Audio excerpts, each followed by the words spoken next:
Mont Sainte-Anne is cherished as an old school venue that still delivers the goods in modern World Cup racing. It blends heyday ski piste bashing with modern natural terrain and bike park features.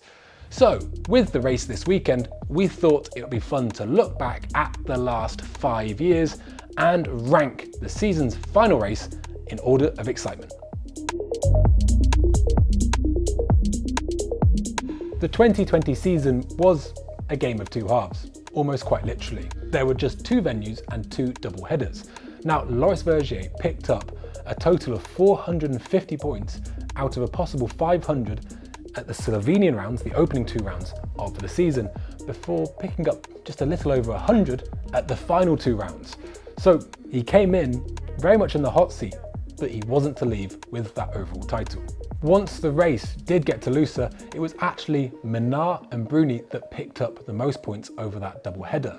But British rider Matt Walker, who was only a couple of years out of junior, managed to take the overall title by a measly 10 points thanks to his supreme consistency and constant podium finishes across the duration of the season, even though he never actually won a race. All of that said, when it came to race day, it lacked a little excitement. That's because when Matt Walker came down into the hot seat, no matter what Bruni or Menard did, he was guaranteed the overall title. Now, very exciting for him, I'm sure, but as a viewer, it felt just a little bit lackluster. The women's race was a little bit more exciting, with the penultimate rider down the hill, Marine Cabarrou, taking the win and the overall title. That said, her rival in that campaign, Miriam Nicole, wasn't really operating at her best that weekend, and subsequently it didn't really feel like a high tension release and felt more just like a matter of events folding out as they may. The 2023 season was, well, it was a year of change, both in terms of regulation and format. Now, however you think about those changes, and it's not something I really want to get into, you have to admit, the racing really delivered. Now, it was an interesting year in some ways because coming into the final round, there'd been a different winner at every single race, until that was Jackson Goldstone won in the final round in Canada to repeat the feat of his fellow Canadians, Finn Arles the year before, as well as Stevie Smith a decade earlier. That said, when it comes to maximum excitement for the overall campaign, there have been better years, and in something that is of course a bit of a theme, in the female category, Valley Hole had already wrapped up the title before the final round. In the men's category though, it was a little bit more exciting. Loic Bruni came into the final round with a 60-point lead over his great French rival, Loris Vergier. But it had a big crash the week before, and definitely wasn't running at 100%. Then there was the Canadian duo of Jackson Goldstone and Finn Arles in 3rd and 4th, and theoretically, any of that top 4 could take home the overall title. The race, however, did feel a little bit strange. Jackson Goldstone put down an amazing heater of a run in his semi-finals in quite kind of greasy, treacherous conditions, only to then, of course, have to go do the same thing again. He ended up winning, but that wasn't enough to dethrone Loic Bruni, who, with a 3rd place finish, took the overall title. Loris Vergier again didn't quite manage to deliver in the final round of the season, as he came home in 10th. It would be unfair to call that final round anything other than exciting and good racing. However, it did feel more special because it was about Jackson Goldstone winning on home turf, more than it was about the tension and the release of finding out who was going to win the overall title. The 2022 season finale in Val di Sole was, to be fair, in the men's category, a little bit underwhelming. Amaury Piron won the overall title whilst having a weekend far from his best, and that's because the other rival in the campaign, Finn Arles, was actually sitting out that round due to a concussion. Then there was the fact that Loris Vergier had had a huge crash and missed snowshoe the round prior, and so it meant that yes, we got a very worthy winner for that overall title, but it did so without the tension. That said, in the female category, sparks were flying. Camille Balanche came into the final race of the season with an overall lead of around 120 points, but it could have been very different. You see, in the race prior in Canada, she had broken her collarbone just weeks before the season finale. Now what this meant is her lead in the overall came down from 230 points over Miriam Nicole and around 370 over Vali Hole, and it was whittled right down, and it made for an excruciating end to the season as we wondered whether she could fight through the pain and cling on to that overall title. Vali Hole then was coming into the weekend with some real momentum, and she has shown herself to be a cold-blooded winner. Now, if Vali Hole had won, she would have taken the overall title, despite Camille Blanche riding to a very respectable 5th place with that injured collarbone by a solitary and single 1 point. Now, as it happened, she couldn't quite do it, and she ended up coming in 3rd place, meaning there was something for everyone. Miriam Nicole won the race, Camille Blanche won the overall, and of course Vali Hole had won the Rainbow Stripes a week or 2 earlier. But it was great racing, although it might not have been as tantalising as it could have been had Vali Hole won that title. There is something about snowshoe in the US of A that delivers quite amazing World Cup racing, seemingly year on year.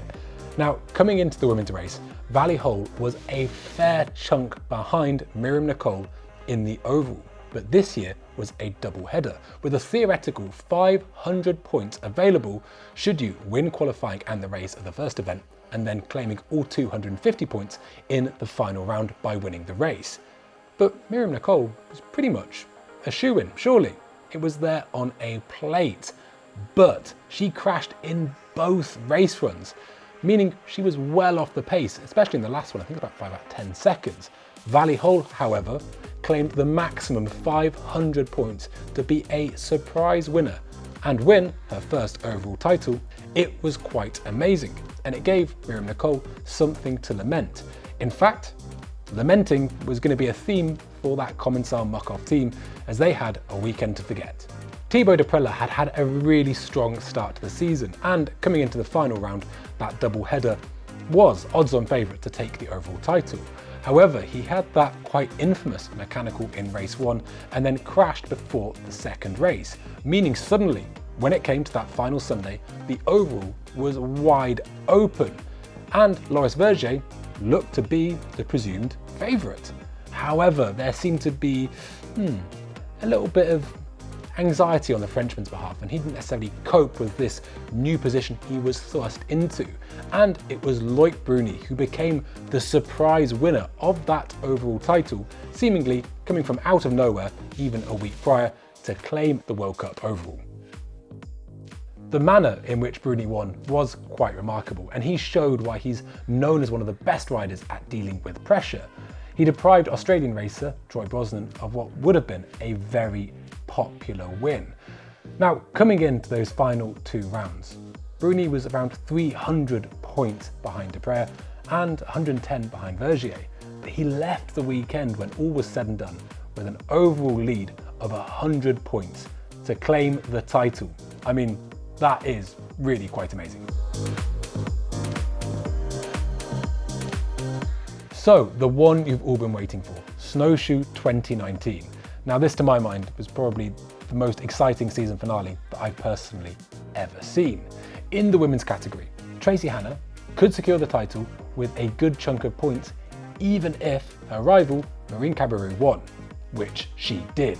Hannah had seeded fastest and was fastest at the first split before it all looked to start coming undone. Now, we didn't know if it was nerves or some kind of mechanical, but she was tumbling down the order. Now, when it comes to the final race of the season, you don't get the 50 points for winning qualifying, and the end result is bolstered to 250 to reflect that. So it could have been a little bit less nervy for Tracy Hannah had she already had that 50 points in the bag, and she only ended up taking the overall title by a measly 30 points, as Marine Cabarrou claimed the win and the full 250. In the men's race, it was even more dramatic, with Loic Bruni and Amaury Piron going head to head.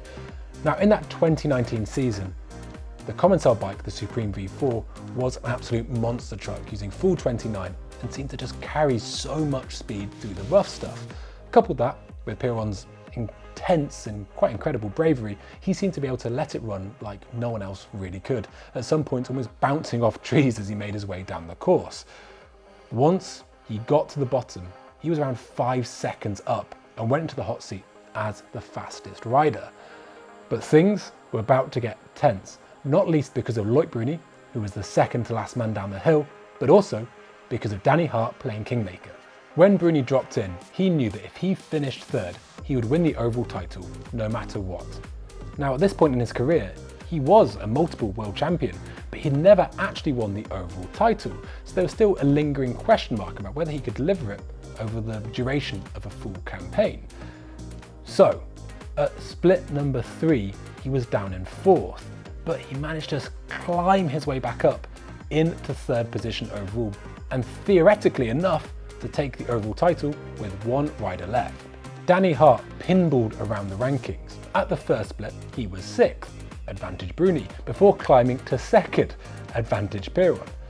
Now, it was looking really touch and go, and there's an amazing shot where you can see Bruni basically kind of concedes the title, and there's a moment of the two French riders kind of holding themselves together before Danny Hart pulled back 2 seconds in the final split to take the win, sending the title back to Bruni.